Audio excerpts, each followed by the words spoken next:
I wasn't sure if anybody would show up for what is not my 18th budget forum. Um, and it is really nice to have a campus forum focused with some optimism on the future and to talk to you about both some of what we are accomplishing now, but also about that growth and some of the thoughts and activities already in place to help us be ahead of, planful about that growth.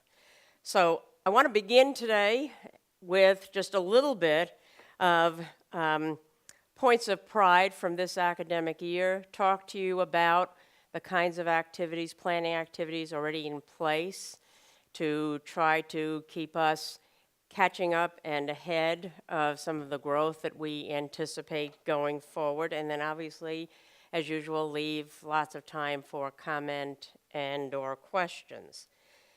So this academic year, and it's hard, I think, for most of us to believe that we're, almost into March already, and it didn't seem all that long ago from convocation and the onslaught of enrollment and students that we saw this fall.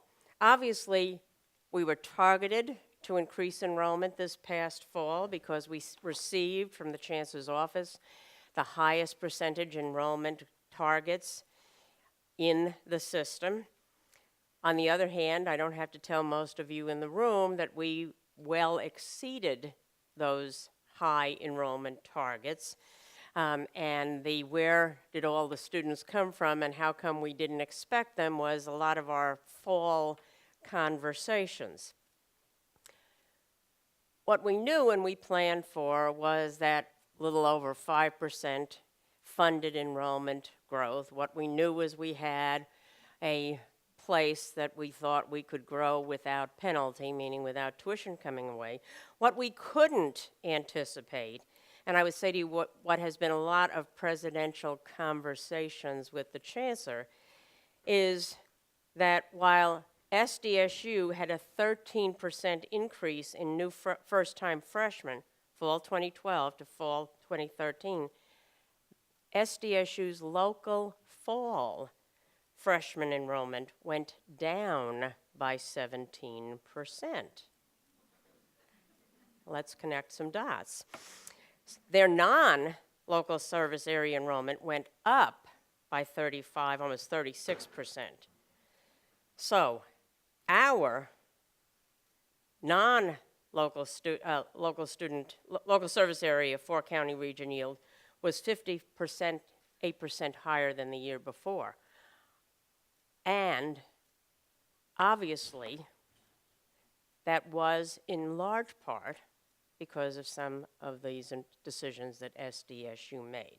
I've also said in a couple of previous conversations that I also believe that some of this enrollment growth is we have gotten what we wished for, and we are truly a first choice institution. But we live in a state and we live in a service region where what our sister institutions do without telling us and without consultation does affect our enrollment growth.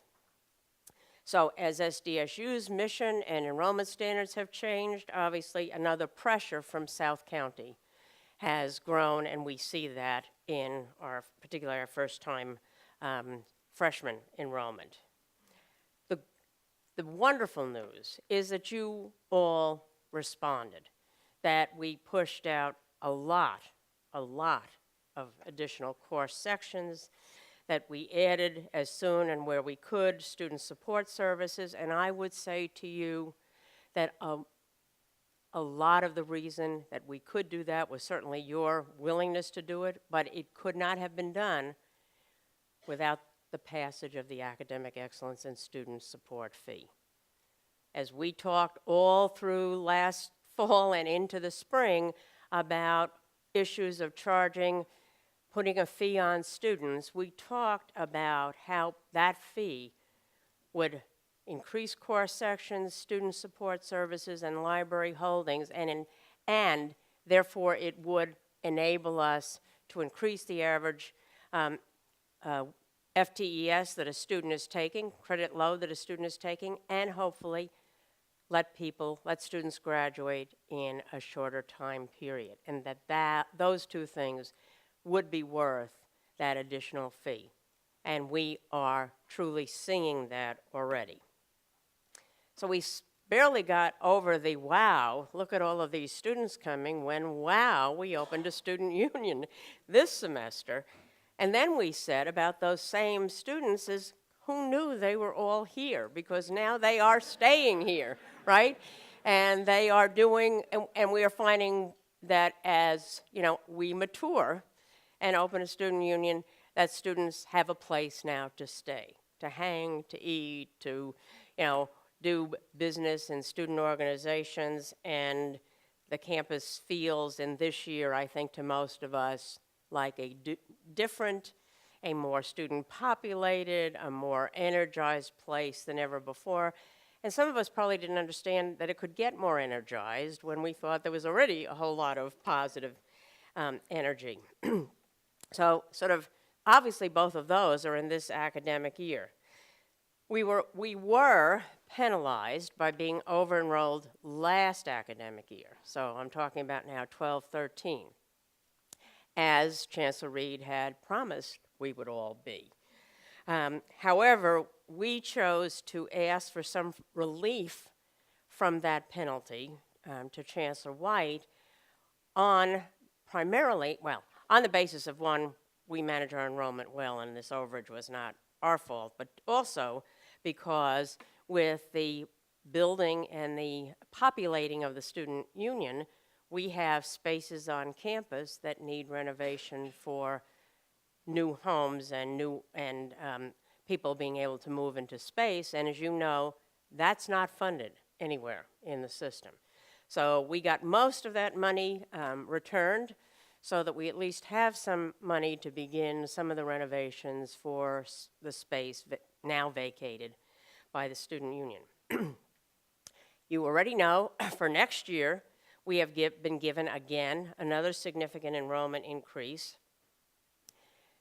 Again, the largest percentage enrollment growth in the system, both to accommodate what we enrolled this year and to give us some modest growth next year, hoping that SDSU doesn't further do anything to push people that way.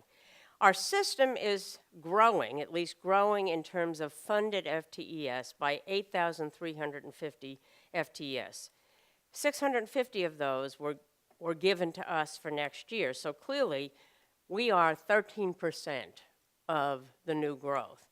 So that's fairly dramatic, and I would say to you, last year's enrollment targets and next year's, last year's for this year and for next year's, is the first time in a long time that that growth has really been strategic, that the system has understood our capacity and the demand, is beginning to understand the regional parts of campuses' demands, and is beginning to realize that just talking about redirecting place-bound students is probably not the answer, which some of our trustees and certainly Governor Brown seems to think is an easy redistribution across the system. So that's good. The governor's budget, shows an increase to the CSU budget, but it's the predicted increase that he said he would give us. And it's $142 million this year to the entire system. It's $95 million short of what the system really needs, but even some of our Board of Trustees tried to say we shouldn't ask the governor for more than the governor is willing to give us.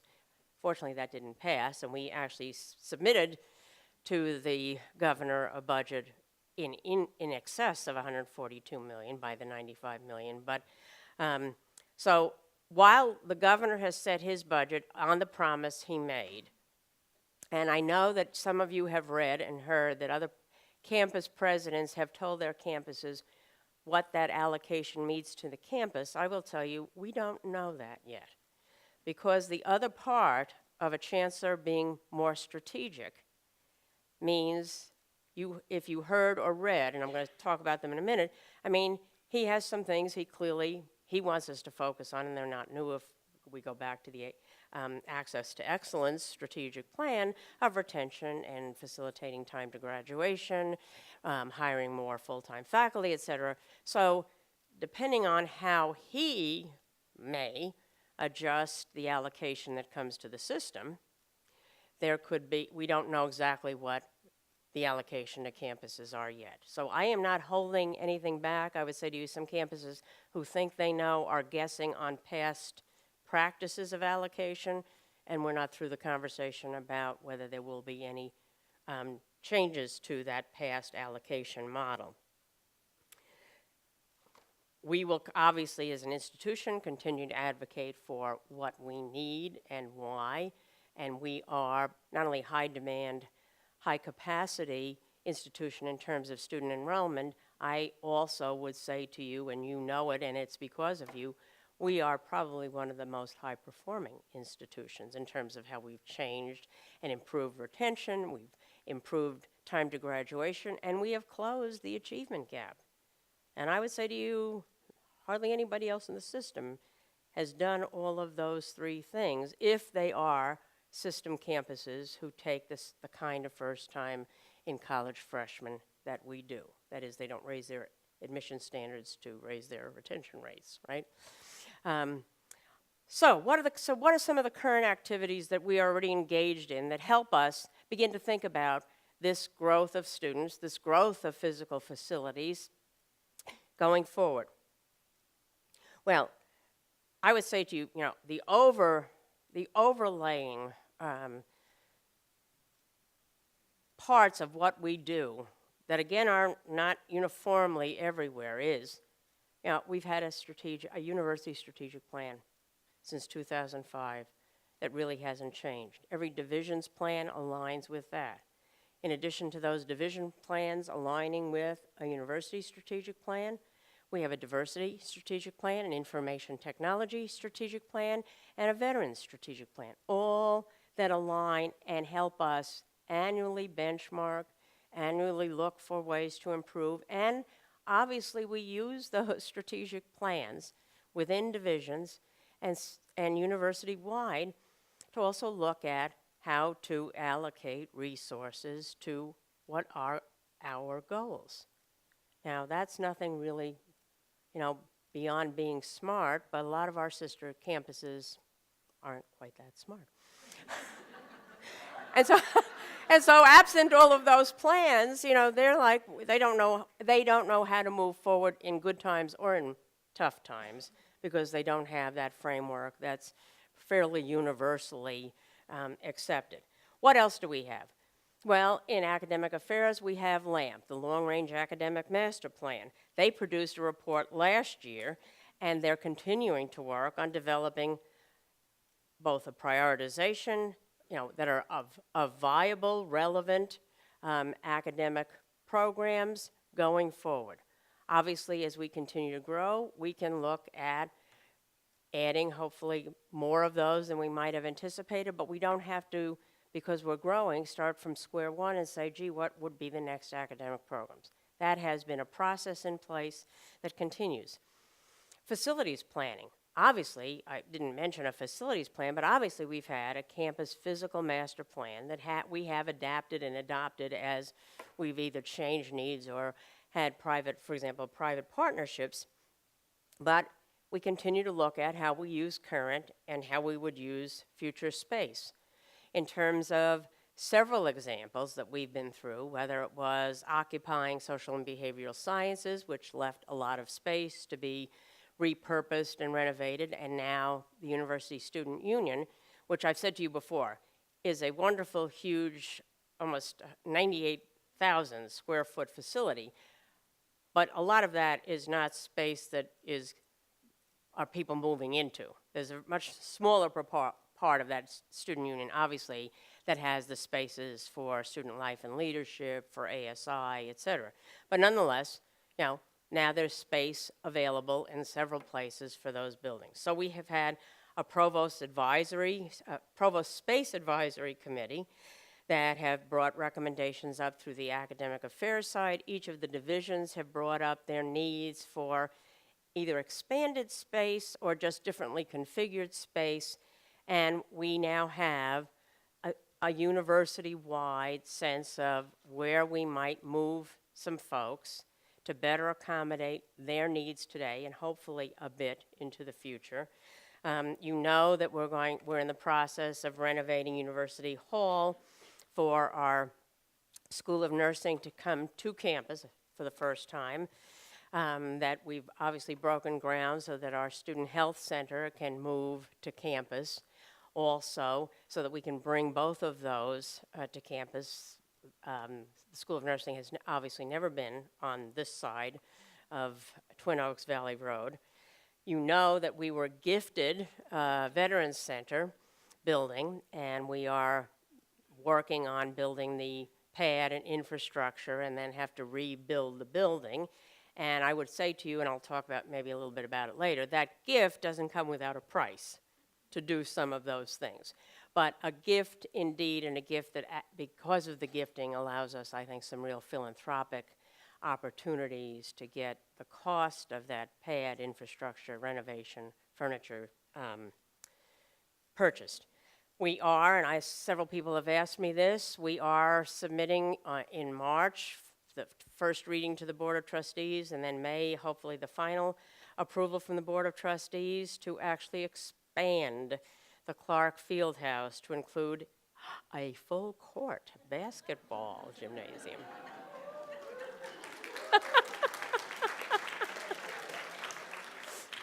I figured I don't want my legacy to be to still leave a half-court basketball. And let me sort of try to anticipate some of the questions about that. Obviously, it's long overdue. Obviously, now we've had basketball for 3 years. Where's Jen Milo? 3 years. And if you're looking at the paper, you know where our men's basketball team is. Woo! Right. But we play our games 12 miles off of campus at MiraCosta, and we like MiraCosta for allowing us to do that. But it doesn't allow us to build a fan base and bring people on campus. We also made application NCAA Division II as of February 1. Yes. And we wanted to be able to check off the box that said, yes, we will have actually a home court for our basketball and volleyball teams to play on when we get through the candidacy period. The funding for this very modest expansion to the Clark Fieldhouse comes from Clark Fieldhouse reserves that have built up for just this purpose of expansion, and the retiring of the debt over the life of the bond by student athletic fee revenues. So nowhere else at the moment. We're obviously looking for some philanthropic help to make this a little better and jazzier, but we have the funding. We're not taking it from anywhere but the sources that were identified for that. So that's, I think, exciting, and I don't have any reason to anticipate that both of the board meetings that this won't be approved by the May Board of Trustees meeting. You all know that the third, and from our perspective, the final, at least final for a long time, phase of quad building will be quad phase 3, that will actually build out another 300 student beds for this coming fall, at which point we will have 1,500 students in on-campus housing. I'm looking at the chief over here who never likes to hear me say, we're in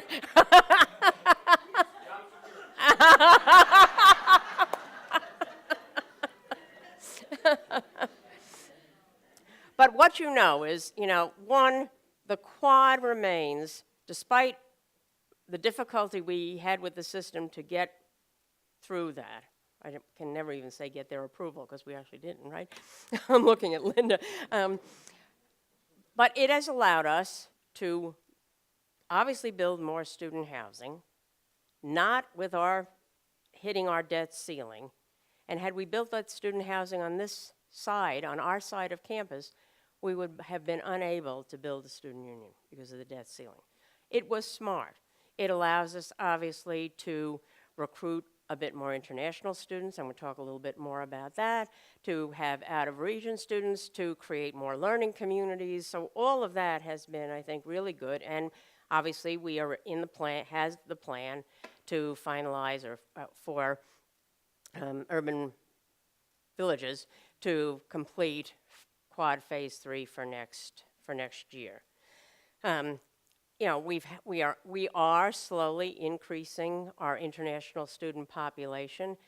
We really did very little to have a specific outreach plan for international students because without student housing and without a whole lot of student life, it's very difficult to bring international students here and have them find a home, literally and figuratively, and have some of those opportunities. So as we envisioned the student union, as we were building out more student housing and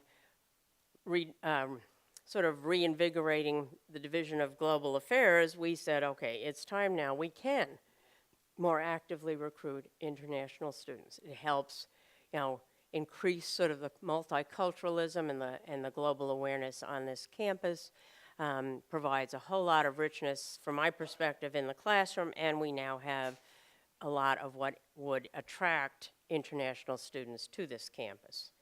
A committee on academic scheduling is underway, and we'll report back on the spring about how we schedule and use our academic facilities to maximize the benefit. Part of this is because, and I've talked with some of you about this, the question that comes to me very often is, so when might we get the next academic building? And one, you know, growth seems to be, for most people, the automatic answer. What I have to say to people is we are, however, in the CSUs close to the bottom in our instructional facilities utilization rates. So that's not going to be a strong proponent of the next academic building. So we have to improve some of that instructional facilities utilization rates. And obviously, as we grow, we have to also find places, quite literally, to, you know, find classroom spaces, et cetera, beyond the same time bands that we've had. That said, I would be probably less than honest to say that there's going to be a continued uphill battle because the state and the system is and has to prioritize a lot of very old, unsafe buildings that either need demolition, like the implosion at East Bay, or the need to vacate one of the science buildings at San Francisco State, or for seismic issues, for asbestos, for all of that. So even with all of that, we're going to have to be strong and continuous to get in a queue because, and not to mention deferred maintenance on some of the campuses that are really problematic in, you know, in buildings that then leak and don't provide spaces that are good for students or faculty to inhabit. What else have we been planning? Well, you've heard me say for a while that we have a comprehensive campaign underway. And I know some of you say, so when are we going to hear about it? Well, we're in the silent phase, so I'm being silent. But I also say to you, I would say to you, we are clearly engaging a lot of new donors and new potential donors. We are every week, and I look at we and I now point to Neil, and I bringing people here, many of them for the first time, to have them have the feel of this campus, connect them to where their areas of passion are as we present a menu of choices. We are continuing to build our foundation board out this week, orienting 2 new members to our foundation board. And I would say to you to remember what I said before, that in any campaign, you don't go public until you have 70% of your dollars in cash or in written pledges. So we're not going to say more than that about the silent campaign, except to also say that every part of the, you know, a lot of the communications strategies that we're doing as a campus certainly helps build that campaign. I mean, the more positive press we get about this institution, its role, its niche within our region and well beyond, certainly helps pull those donors closer and closer who want to then become a part of something really very special, and that's Cal State San Marcos.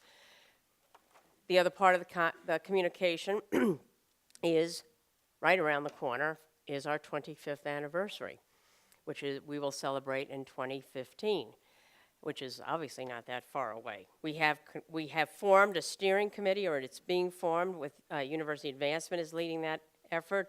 Broad representation, students, faculty, staff, helping to identify audiences, determine how to either create or build on already existing activities here that will theme and continue this sort of celebratory sense of a 25th anniversary going forward. And when I talk about the 25th anniversary, and I know that there are people here in this room who have been at this university a lot longer than I have, but I need to remind you that other than Channel Islands, Monterey Bay, and I guess we would have to reference the Maritime Academy, but the next newest CSU, or the next oldest CSU than us, is 20 years older. So, when we say, gosh, how come we aren't as far in physical plant growth or philanthropic donors or you name it, I mean, we need to think about 2 whole decades between that campus and us. And then when we look just south, SDSU is 102 years old. San Jose State is 150 plus years old. Fresno celebrated its 100th anniversary last year. There are 80 and 90 and 100-year-old CSUs. So when you think about that and you think about us, think about how far we are benchmarked against institutions considerably older. And obviously in our service area, we, I think, too often perhaps look to SDSU, who also really in mission and purpose is atypical in the CSU in terms of really being a research and and an institution that increasingly takes first tier, third generation in college students, which is different. I already talked about NCAA. So what does this mean going forward? So obviously in a growth mode, and we see that growth mode in terms of students continuing for the next couple of years. So with all of that we've already done and are in the process of in terms of planning, I would say to you, the principles that I have said to you in 17 budget forums are still pretty much there, maybe with a little relanguaging. Obviously, one of those principles is to continue to provide quality education and services towards students, right? With now increased funding, with the continued goal of improving student success through retention, time to graduation. But I would say to you that when you look at our dashboards, we exceeded the system goals that they gave to us in 2008, am I right? We've exceeded those goals. So now we're aspirationally pushing those goals forward.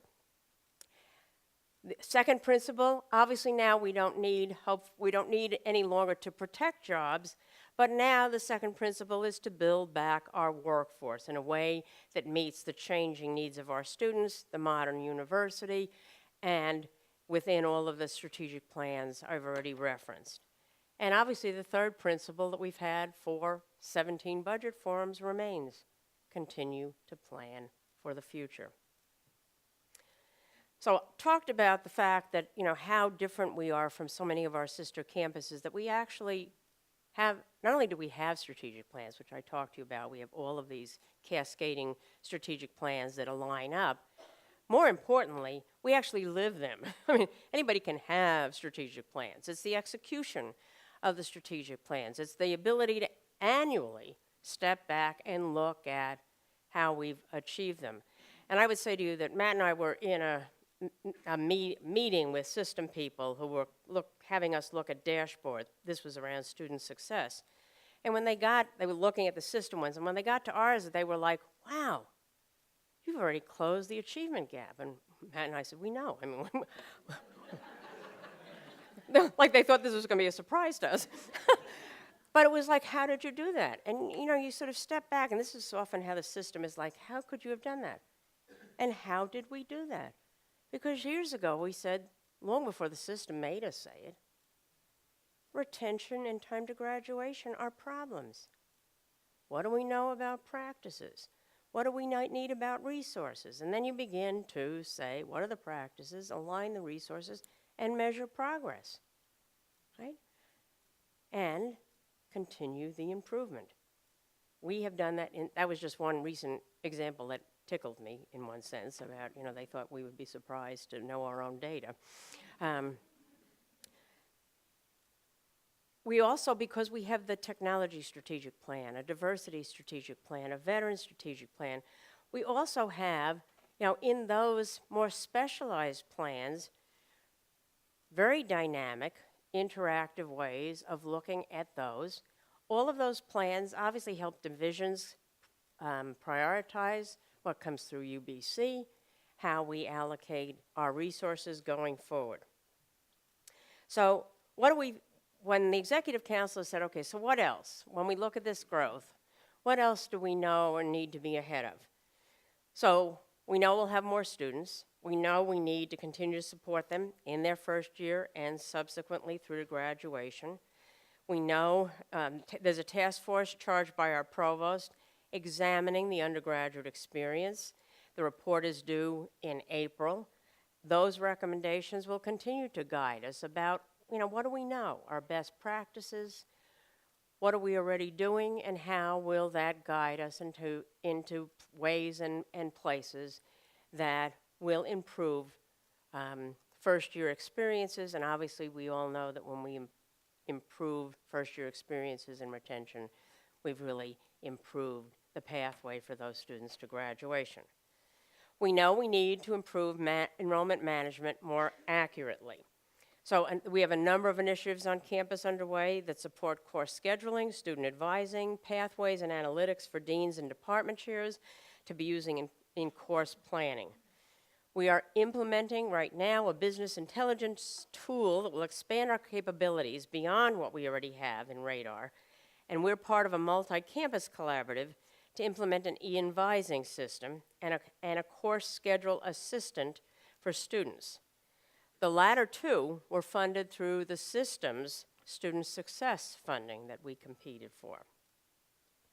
We will continue to broaden our reach outside of our region, in our region, outside of our region, and indeed the nation.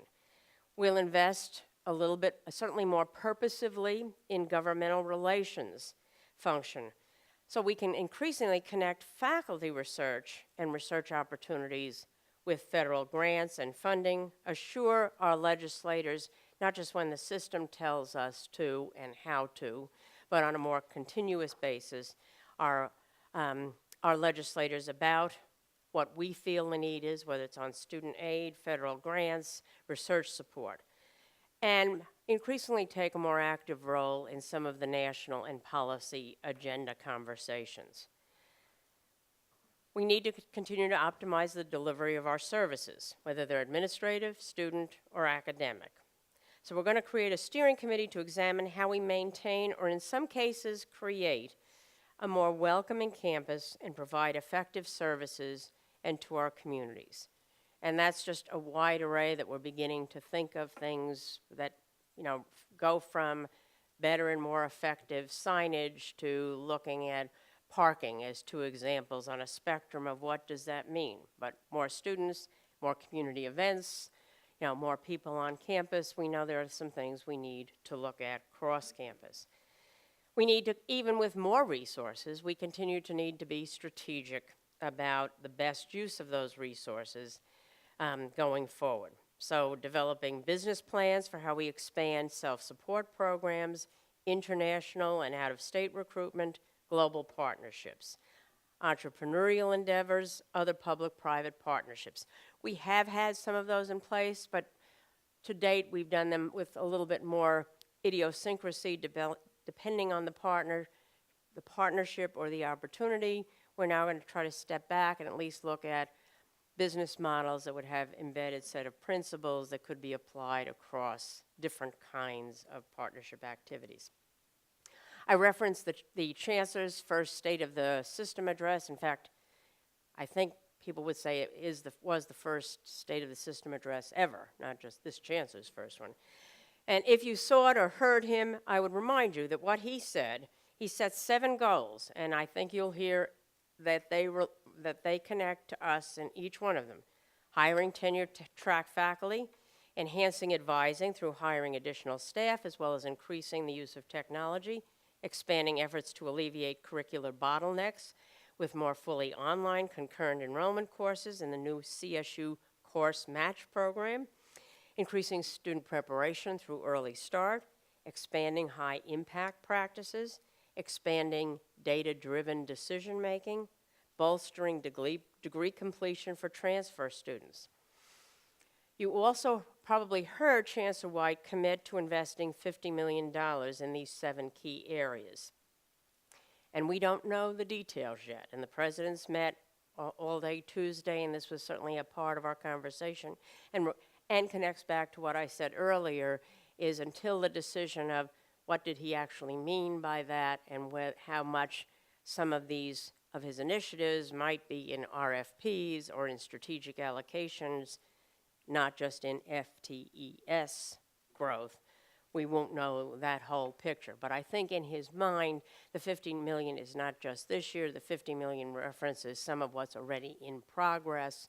And I think there'll probably be, in a few instances, some RFPs that will go out that connect to some of his other initiatives for specific and designated funding. So when people say to me, are we planning for growth? I would say to you, we have been planning since pretty much the time I got here. Are we planning now from growth? Yes. Some of it is building on all of the planning efforts already in place. Some of them will help us look at those plans in a little bit different and more optimistic fashion now going forward. All of that planning will involve people in this room in different ways as they bubble up or as they go down for consultation, review, and input.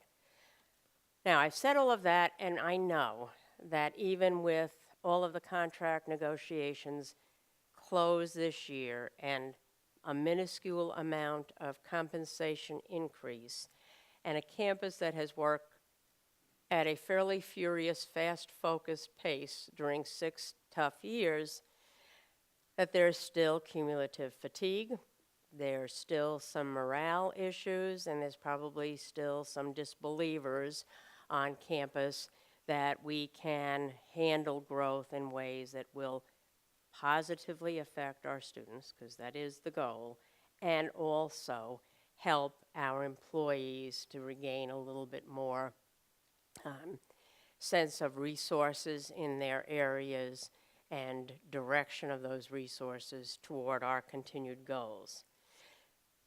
Having said that, from my 30,000-foot level, and what I said during my report to the community 2 weeks ago, and a few of you were in the room, but most of you weren't because the audience is intended to be external,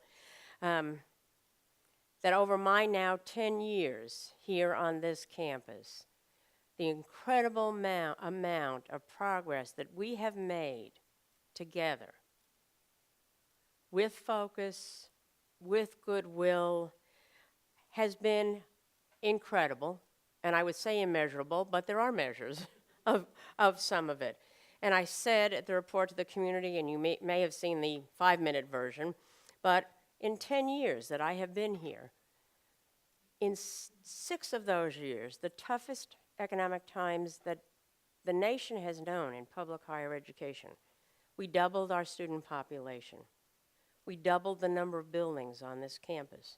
We doubled our endowment. We more than doubled our academic degrees. We nearly tripled our alumni base, and we've almost tripled our employee base. And that's not to minimize all of the things that went in to that success. And because I've said it before, I will end with saying, for those people who say, well, why should we continue to grow because it just means doing more, I will repeat what I have said in 17 budget forums.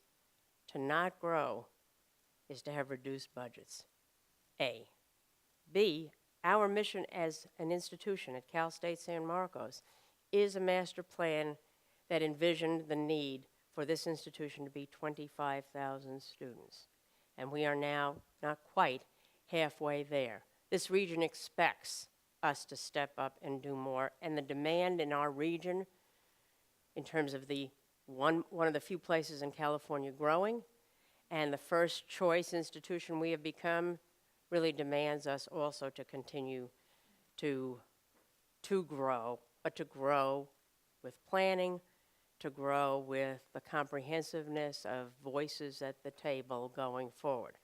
So I know I'm more than halfway through U-Hour, and I want to stop there, but I want you to know that we are collectively thinking about growth, that we are planning for it, certainly more planfully than we planned for it when I was here from 2006 to 2008, when we grew dramatically without probably as much of the infrastructure that we now have, and I mean infrastructure in terms of buildings and programs, and without as much thoughtfulness as we are putting into it today. So let me stop and answer questions, take comments for as long as they let us in this room. Yeah.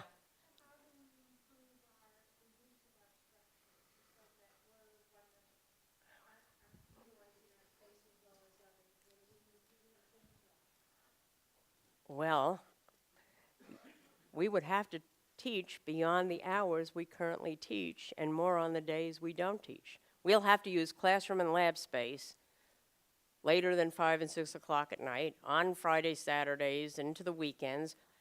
That is what is expected. That's what our sister institutions do, and we're going to have to show that we're better utilizing space, because when we look at the low utilization of instructional space, we are never going to get the Board of Trustees to say we need additional buildings. When we say we have maximized, the space. Now, the other piece that I don't know that the board knows, that we know, I know, is, when this still remains pretty much the biggest lecture class, we're not maximizing it by putting 600 students in a lecture hall. Whether that's pedagogically good or not, we don't even have those kind of lecture halls. So we're going to really have to, and I think, where's Patty? Patty is, right, overseeing that task force. So I'm going to point to her. But but with a lot of input, with a lot of thoughtfulness, there are classrooms that go unused during lots of times of days and evenings and weekends. And we're going to have to think about how to better utilize some of that space so that we can then, with growth, also say, even with better utilization, we need that next academic building. Yeah.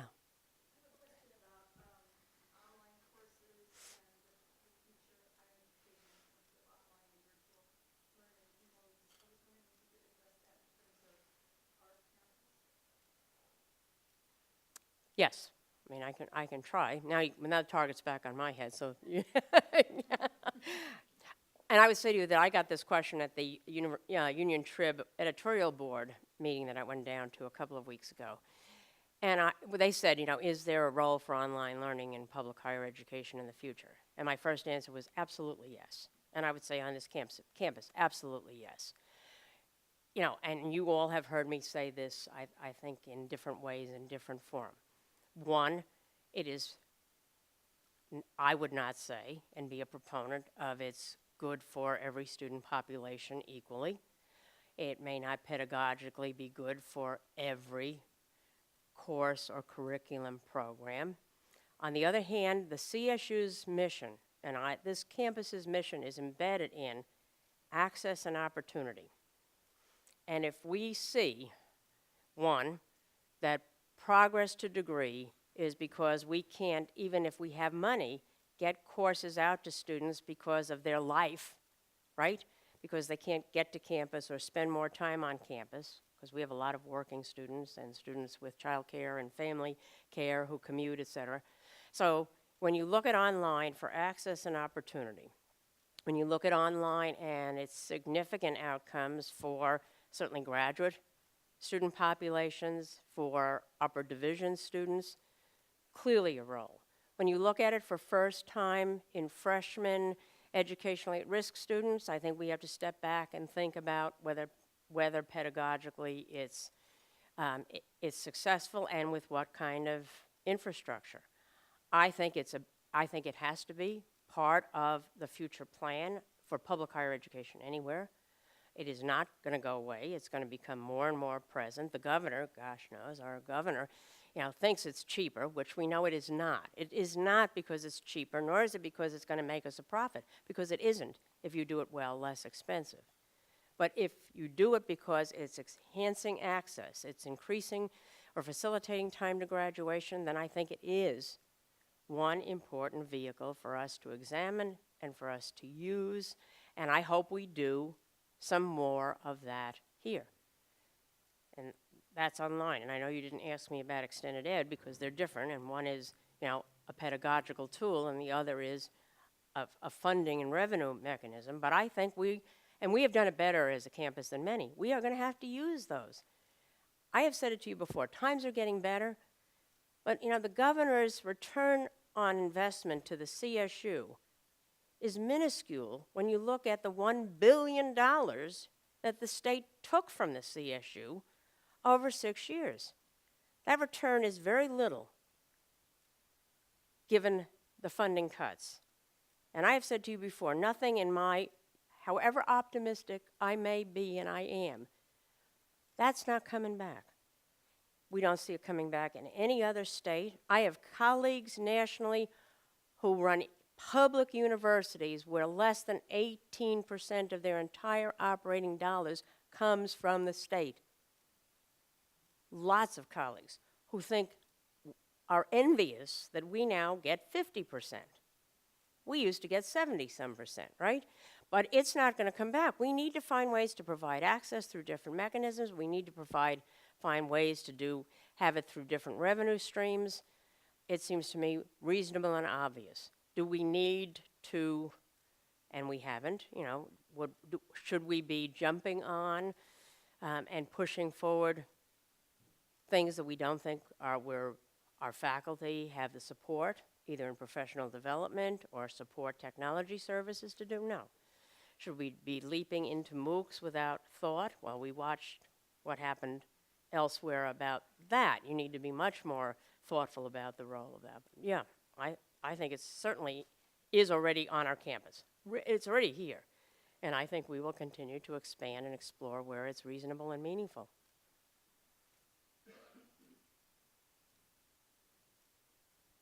Nothing else? No other comments or questions? All right, thank you.